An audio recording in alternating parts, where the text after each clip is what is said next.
Get ready with me. Ang maestro nag-nursing sa US. Monday, it's 8:44 a.m. Sa math statistics kay 10 a.m. Nagdarag na ko, wala pa ko breakfast. Nag-work ko kahapon from 3 p.m. to 11:30 p.m. Wala pa dyan ko itarong tulog this time. But my class is in person. So I have to get ready na before. Basi na late. Yes. Okay. Oh, jeez. Okay. What the Seriously? Yeah. What? This thing sticks to the glass? Of course. Yeah. What? Don't judge me. I'm judging you. Don't judge. Judge. Okay, bye. Nag-work ko gahapon. Kahapon. Wala pa ko ka-review sa akong math class. I mean, na-print out na ako ang syllabus pero wala po na ako na-review. I mean, na-review na ako. Nabasa na ako. Pero, okay about if nami assignments or quiz to do today. So, saan na nila pag storya no while nag-makeup kay Mara kung gulo-gulo nga. So, may akong next buhaton. Alright, bye. Have fun.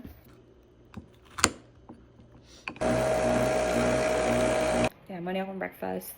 Just granola and overnight oats. So I usually made my overnight oats for like the whole week. Nang naka-breakfast before matag school. Tinahalag energy, my gosh.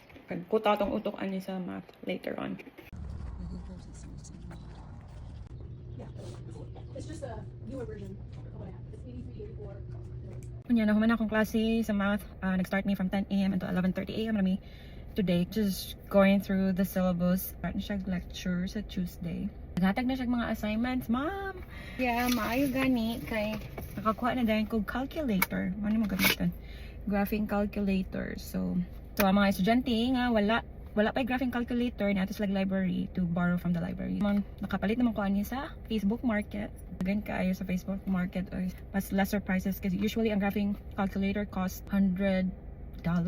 Sa Facebook Market na ay $20 or $40. So kanina napalitin na ko siya for $40 ang graphing calculator. Abang mga amiga na akong mga math majors. Shout out to Nora, Irene, Connie.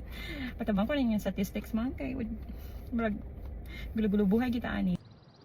Back-to-back jud akong class on Monday from statistics to career opportunities for nursing in Zoom from 12:30 to 2:30 p.m. So sige pataan ni inuguli assignment na pod. So good luck na lang jud sa maistrang nag-nursing sa US.